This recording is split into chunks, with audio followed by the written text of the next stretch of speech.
Setiap kali musim kemarau datang, kita pasti sering dengar soal kebakaran hutan. Hutan di Indonesia memang sering sekali terbakar. Tapi sebenarnya, apa sih penyebab hutan Indonesia sering banget terbakar? Ada beberapa faktor penyebab terjadinya kebakaran hutan. Yang pertama, terjadi secara alami karena panasnya matahari. Sebagai negara tropis, musim kemarau di Indonesia itu panasnya bukan main. Suhu yang tinggi, udara yang kering, bikin gesekan ranting munculin percikan api yang kemudian bisa melahap seisi hutan. Tapi, gak cuma itu, ada faktor lain yang menyebabkan terjadinya kebakaran hutan. Ya, karena aktivitas manusia yang membuka lahan perkebunan dengan cara membakar hutan. Nah, kadang apinya itulah yang bisa meluas kemana-mana sehingga menyebabkan kebakaran yang luas. Selanjutnya, kita akan mengetahui apa saja sih dampak negatif polusi atau asap yang dihasilkan dari pembakaran hutan.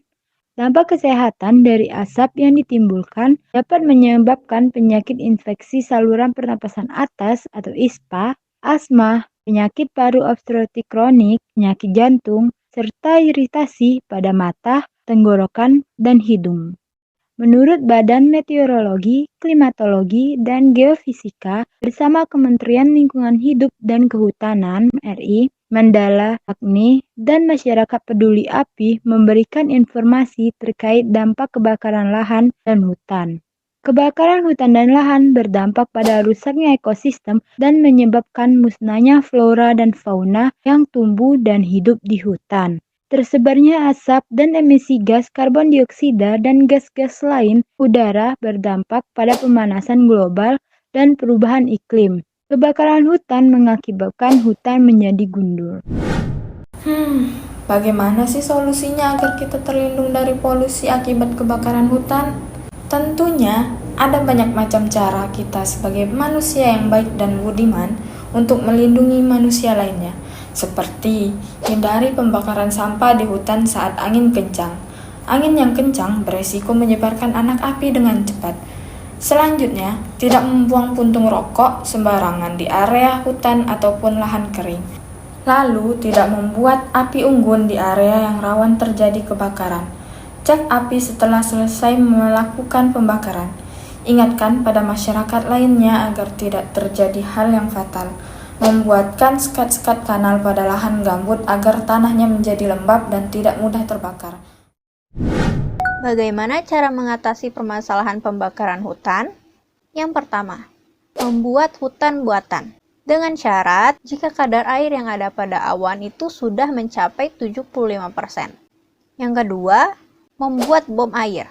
Dengan syarat, jika lokasi pembakaran hutan itu jauh dari pemukiman warga. Yang ketiga, melaksanakan penegakan hukum yang keras dan juga tegas yang bisa membuat efek jera. Selanjutnya, cara mencegah potensi kebakaran hutan. Yang pertama, analisis titik rawan kebakaran. Yang kedua, melakukan patroli secara rutin. Yang ketiga, mempersiapkan alat pemadam kebakaran.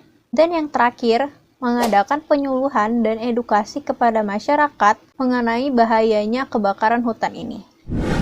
Lalu apa saja peran tenaga kesehatan masyarakat dalam kasus ini? Kebakaran hutan dan lahan yang terjadi selalu menyisakan kabut asap yang berdampak buruk bagi kesehatan masyarakat, terutama kelompok berisiko seperti ibu hamil, balita, anak-anak, dan lansia. Kabut asap mengandung komponen partikel halus dan berbagai gas seperti nitrogen dioksida, sulfur dioksida, karbon monoksida, dan ozon.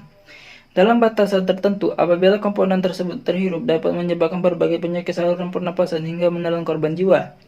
Pada saat sebelum terjadi bencana, sistem kesehatan melalui subsistem surveillance dapat digerakkan untuk menentukan pola penyebaran penyakit ISPA dan penyakit saluran pernapasan lainnya. Dengan pola seperti ini, upaya penanggulangan selanjutnya dapat dilakukan secara tepat sasaran dengan memadukan upaya preventif dan promotif pada masyarakat seperti memberikan peringatan agar masyarakat tidak keluar rumah, selalu memakai masker, dan meningkatkan perilaku hidup bersih dan sehat. Selain itu, peran tenaga kesehatan masyarakat yaitu melakukan edukasi untuk membangkitkan kesadaran masyarakat tentang kebakaran hutan serta risikonya.